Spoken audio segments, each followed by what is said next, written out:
கண்ணகி நகரை பத்தி, கபடி எவ்வளவு முக்கியம் அப்படிங்கறத பத்தி பேசினாங்க. ரொம்ப மகிழ்ச்சியா இருந்தது. கலக்கிட்டீங்களா காவியா? அக்கா கார்த்திகா தான் நல்லா பேசுவாங்கன்னு நினைச்சேன், அவங்களே தூக்கி சாப்பிட்டீங்க. இது எப்படி இருந்தது அந்த எக்ஸ்பீரியன்ஸ்? ஃபர்ஸ்ட் டைமா இருக்கப்போ ஃபர்ஸ்ட் லைட்டா பரபரன்னு இருந்தது. ஆனா அங்க போயிட்டு உட்காரப்போ அங்க இருந்த எல்லா அக்காங்களும் ரொம்பவே நல்லா கோஆப்ரேட் பண்ணி எங்களுக்கு நல்லா ரொம்ப மோட்டிவேட் பண்ற மாதிரியே தான் இருந்தாங்க. எல்லாருமே நாங்க எங்க அச்சீவ்மெண்ட்லாம் பார்த்து ரொம்ப கை தட்டிட்டு எல்லாருக்குமே அதுவே ஒரு ஃபர்ஸ்ட் ஸ்டார்டிங்க்கு நல்லா இருந்தது.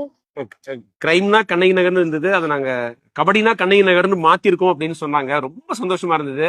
உண்மையிலே ஒரு பஞ்ச் லைன் அந்த ப்ரோக்ராமோட அப்படின்னு சொல்லலாம்.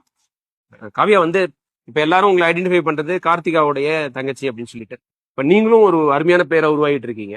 ஃபியூச்சர்ல உங்களுக்குனே ஒரு ஐடென்டிட்டி உருவாக்கணும் அப்படிங்கிற ஒரு ஆசை இருக்குதா? அப்புறம் நீங்க வந்து ஒரு ஆல்ரவுண்டரா வருவீங்களா? ஏற்கனவே டிஃபெண்ட் பண்ணிட்டு இருக்கீங்க, ரைடும் ஆரம்பிக்கிறீங்க. அக்கா மாதிரி நீங்களும் ஒரு நல்ல ஆல்ரவுண்டரா வரதுக்கான சான்சஸ் இருக்கா? கண்டிப்பா ரைடரா. அதுக்கு இந்த ப்ரோக்ராம் ஒரு ஒரு ஒரு உந்து சக்தியா இருக்குமா இப்ப நடந்தது? கண்டிப்பா இதுக்கப்புறம் ஃபுல்லாவே ரைடரா காவியா. டிஃபென்ஸையும் விட்டுறாதீங்க, ரெண்டும் வேணும். ரெண்டும் பண்ணுங்க. All the பெஸ்ட்மா.